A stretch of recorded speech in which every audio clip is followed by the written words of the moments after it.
Welcome to HSBC Global Viewpoint, the podcast series that brings together business leaders and industry experts to explore the latest global insights, trends, and opportunities.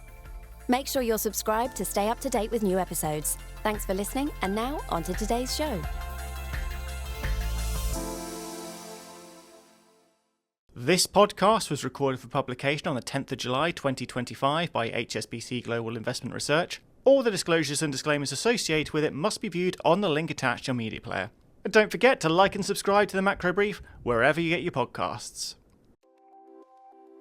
Hello and welcome to the Macro Brief, where we look at the issues driving financial markets across the globe. I'm Aline Van Dyne, Global Managing Editor, and this week we're coming to you from New York with our focus firmly on the US, and we'll be talking tariffs, taxes, and much more. So recently, President Trump signed the so-called Big Beautiful Bill into law, paving the way for tax reductions and higher US deficits. On the trade front, the long-awaited 9th of July deadline for the introduction of reciprocal tariffs appears to have been pushed to the 1st of August, but there have also been a few surprising developments there. And on the economic front, we look at what's expected for growth and inflation as we look towards the Federal Reserve's next policy rate meeting at the end of the month. So lots to unpack, and to help me do that, I'm joined by Ryan Wang, our US economist. Hi Ryan, welcome back to the Macro Brief. Thanks, Aline. Great to be here. So let's start with tariffs. This week was an important one because there was a 9th of July deadline for more developments, more information on the so-called reciprocal tariffs that were introduced in April. Now, a number of countries have received letters with new levels of tariffs, which will be introduced on the 1st of August. So I suppose 1st of August seems like a new deadline, and negotiations continue in terms of some trade deals, etc. But Ryan, just from the perspective of analyzing tariffs and the economy, what developments are you watching out for now? Where do we stand? Yeah, that's absolutely right. There had been a lot of anticipation for this July 9th deadline ever since the original enumeration of various so-called reciprocal tariff rates in early April. And in the event, as you mentioned, we mostly have a delay since the new tariff rates, the ones that have been announced in a series of letters so far this week, will not be imposed until August the 1st. So in a way, we're merely delaying the uncertainty. For businesses currently, the reciprocal tariffs still are at a minimum 10% all-country baseline, if you like, with some significant sectoral exemptions. And, of course, in many cases, the delay to August the 1st is to give some more time for bilateral discussions between the U.S. and various trading partners. And so businesses, for the time being, will just have to keep waiting and watching. So even in those letters, of course, there were some surprises. Some of the tariffs suggested, for example, to Korea and Japan of 25% was similar to what was indicated in April. But then Brazil got a letter saying that tariffs would go to 50% as of the 1st of August. So any other surprises, anything else in terms of added uncertainty? The biggest surprise so far was that 50% number announced for Brazil. And the reason for that is because Brazil previously had been part of essentially the 10% group, the kind of minimum reciprocal tariff. So that was the biggest standout in terms of the difference between the announced numbers this week and the previous indication from early April. That said, once again, none of these are set to be imposed in the immediate term, so clearly there's still going to be uncertainty about if and when those higher tariff rates, higher than 10%, actually come into force. So Ryan, stepping away from the reciprocal tariffs, that of course is not the whole story. Sectoral tariffs are also in play. Where are we on that front, and how important is that? Yeah, that's right. I mean, one way of thinking about it is that we are entering a second act of potential uncertainty related to U.S. tariffs. As I mentioned, the reciprocal tariffs that are in force currently, and even the ones that are proposed, do have significant sectoral exemptions, meaning where the U.S. has commenced a so-called Section 232 investigation, into these various products, those products have not faced higher tariffs up to this point. And there is a lengthy list. Over half a dozen products have had investigations commenced this year, starting with copper, including timber and lumber, semiconductors, pharmaceuticals, critical minerals, aircraft. So it's a long list of products, and we are... And big sectors for the economy. That's right. I mean, there has been clearly a lot of attention on some of these big import sectors, again, including pharmaceuticals, including semiconductors, with lots of ramifications, both for the U.S. and for the global economy, the exporting flows. So we do have some indication as of this week that perhaps the first of those investigations might be drawing near its conclusion, and that is for copper.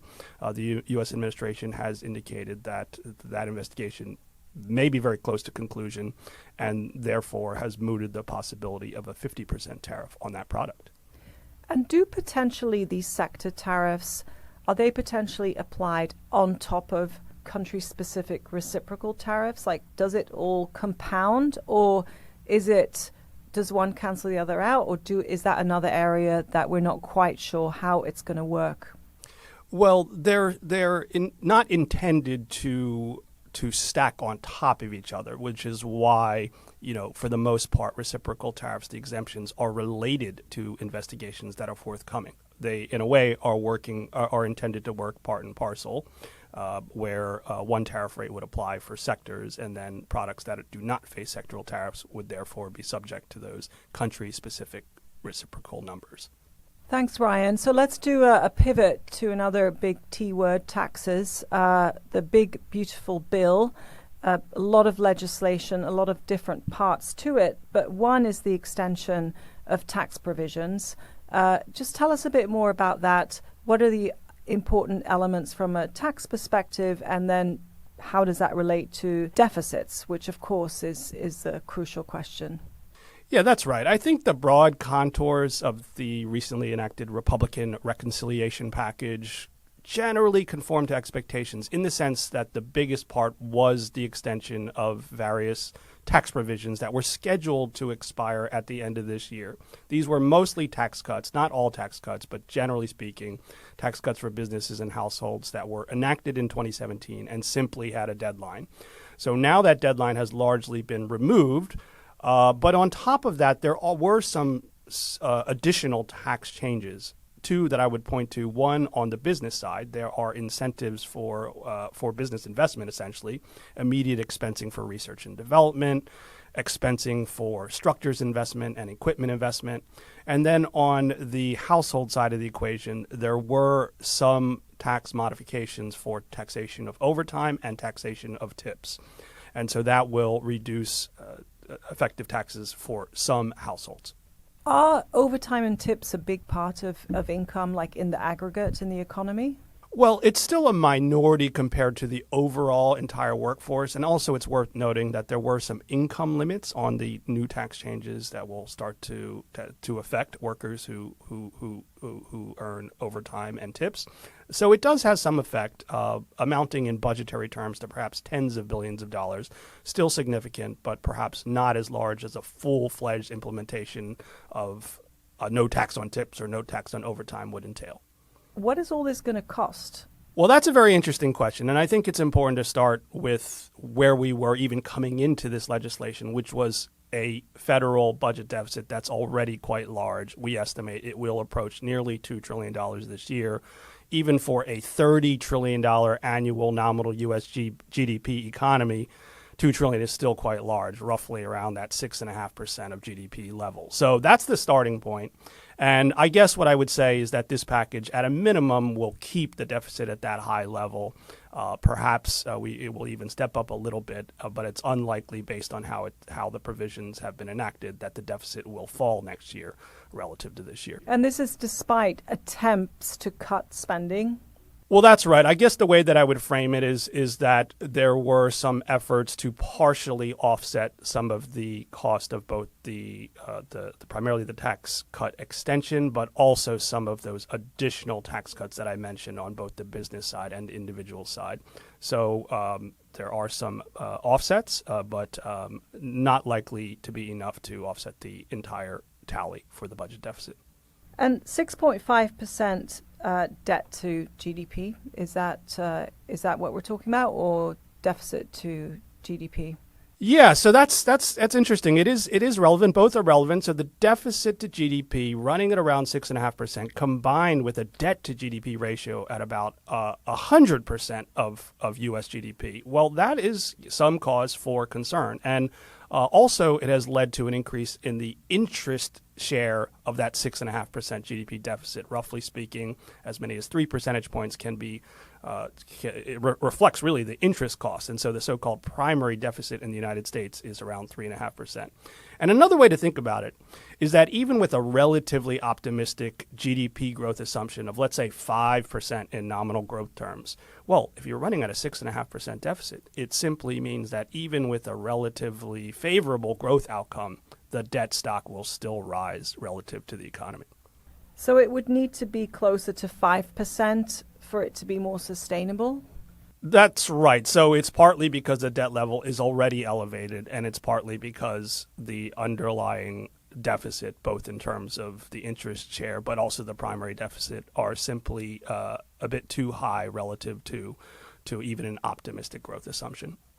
And Ryan, is there any connection between this discussion, the new legislation, and tariffs, like tariffs bringing in income? Is there any offset on that front?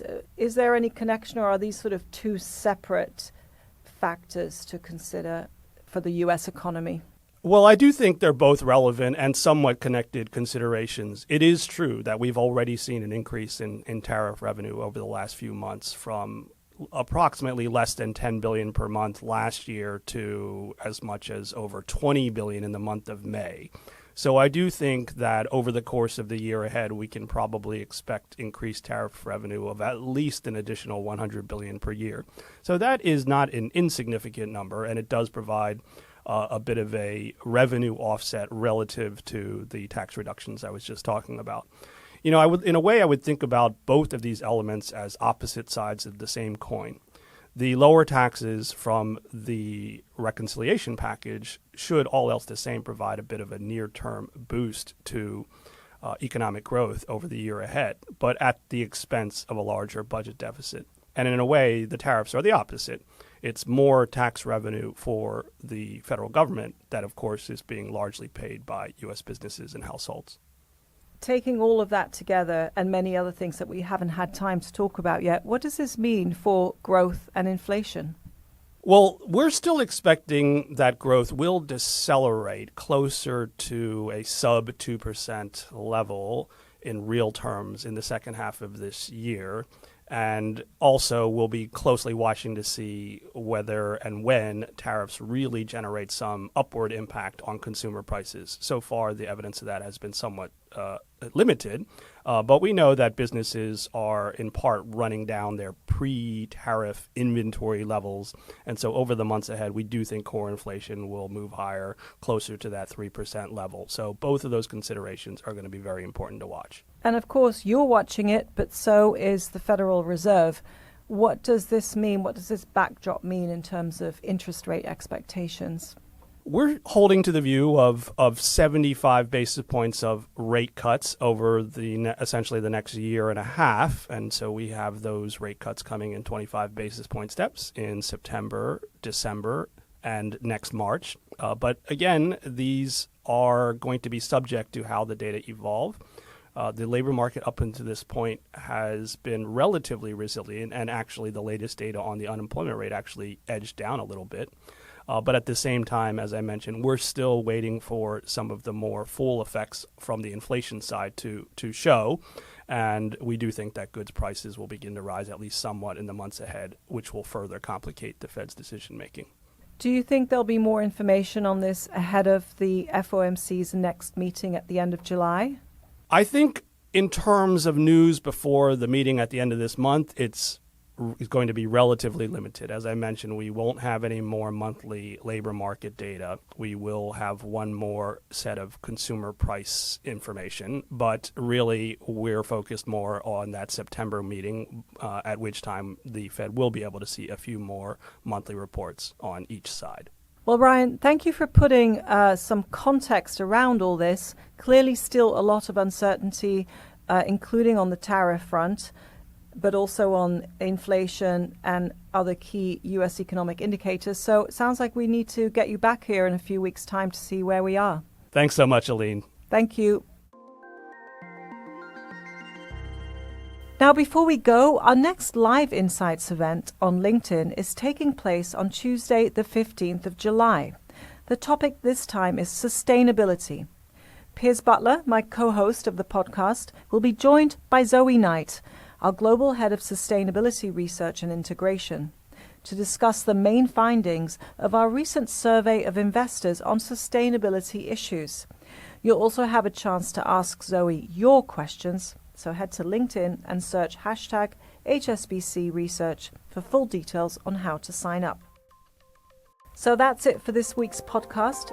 If you have any questions or comments about anything we've talked about today, then please email us at askresearch@hsbc.com.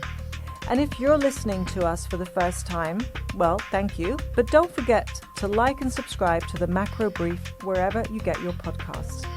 Until next time, thanks very much for joining us here on the Macro Brief.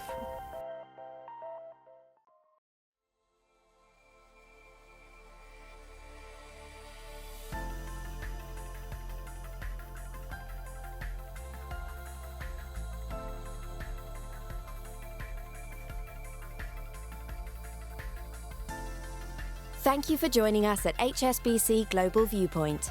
We hope you enjoyed the discussion. Make sure you're subscribed to stay up to date with new episodes.